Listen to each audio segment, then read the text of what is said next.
আমি আমার বাবা-মাকে এখনো খুঁজে পাইনি। আপনারা আমার বাবা-মাকে খুঁজে পাওয়ার জন্য সাহায্য করেন। যেহেতু আমি ৩ বছর বয়সে আমার পরিবারের কাছ থেকে আমি হারাই, সেহেতু অনেকে প্রশ্ন করছেন যে আমার মুসলমানি হইছে কিনা? আমি আমাকে কমলাপুরের বড় ভাইরা অনেক আদর করত, লালন-পালন করত, জামা-কাপড় দিত, খাওয়াইতো। আমার টুকিটাকি যা শখ ছিল তারা সব পূরণ করছে। এখন জি, স্টেশনে রেখেই আমাকে তারা বড় করছে। আমার সব শখ পূরণ করছে। যারা যারা যেটা তাদের সাধ্যের বাইরে ছিল তারা সেটা পূরণ করতে পারেনি। সেহেতু তারা আমাকে ওইখানেই এক এলাকায় নিয়ে যেয়ে আমাকে ওইখানে সুন্নতে খাতনা করাইছে বা মুসলমানি করাইছে। ওর পর থেকেই কেন জানি মনে হয় যে আমি মুসলমান। যারা হচ্ছে আমাকে ইতালি বা ফ্রান্স বা বিভিন্ন দেশেই যারা কথা বলছে যে আমাকে নিয়ে যাবে, তারা দেশে আসুক। আমার বিভিন্ন আইনি সমস্যা আছে, যে জন্ম নিবন্ধন, পাসপোর্ট, ভিসা এগুলা করুক। তারপর আমি আমার মানে বিভিন্ন দেশে যাব, যদি আমাকে নিতে চায় যেকোনো দেশে। যারা বলে যে আমাকে বাসায় নিয়ে যাবে বা লালন পালন করবে, আমি আসলে ওইভাবে কারো বাসায় যাব না। এখন আমার আর ওই বয়সটা নাই। অনেকেই আছে যে ভাই ছেলেটাকে পাঠায় দেন, আমি আমার কাছে রাখবো, লালন পালন করব। কিন্তু তারা আসলে ওইভাবে করে না কাজটা, তারা আসলে ফাঁকি দেয়। একটা অভিজ্ঞতা আছে আমার।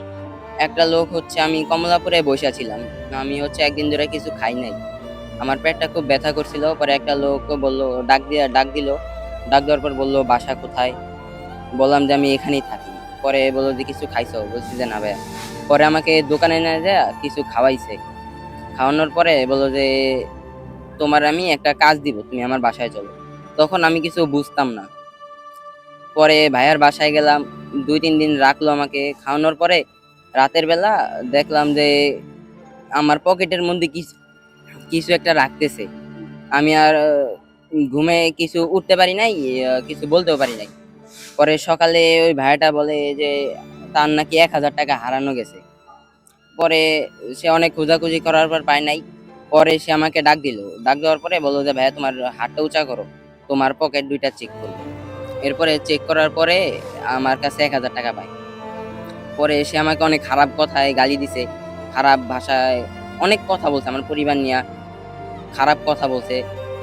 পরে বলছে যে তুমি এখান থেকে চইলা যাও, তোমার আর আমি রাখবো না, কোনো কাজে দিব না, তুমি এখান থেকে চইলা যাও। পরে আমি ওইখান থেকে চইলা আইসা পড়ছি। এই বাজে অভিজ্ঞতাটা আমার হইছে। আমি এখন আর কারো বাসায় যেতে চাচ্ছি না।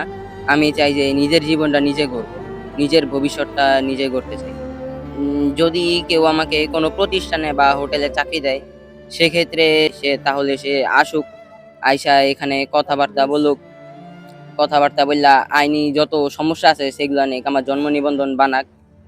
তাহলে তাহলে আমি যেতে রাজি আছি। যদি কেউ কোনো প্রতিষ্ঠান, বড় হোটেল বা বড় কোনো রেস্টুরেন্ট আমাকে নিয়ে যেতে চায়, সেক্ষেত্রে আমি যেতে রাজি আছি। কিন্তু কারো বাসায় যাব না।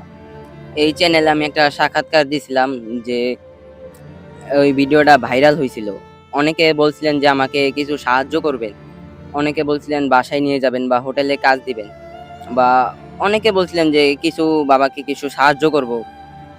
তারা অনেকেই আছে এই সাহায্যটা করে নাই।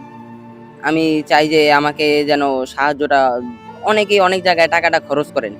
এখান থেকে যদি কিছু টাকা আমাকে দেন, এই টাকা দিয়ে আমি ব্যবসাটা করব। ব্যবসা করে আমি চাই যে আমার নিজের জীবনটা নিজে গড়তে। যারা আমাকে আর্থিক সহযোগিতা করতে চান, তারা আমার সাথে যোগাযোগ করেই হচ্ছে আর্থিক সহযোগিতাটা করতে পারেন। যারা আমাকে সাহায্য করতে চান, তারা সাহায্য করতে পারবেন। কমেন্টে দেওয়া যে নাম্বার আছে, সেই নাম্বারে সাহায্য করলেই আমি পেয়ে যাব। প্রয়োজনে সাহায্য করার আগে আমার সাথে যোগাযোগ করে সাহায্য করতে পারবেন।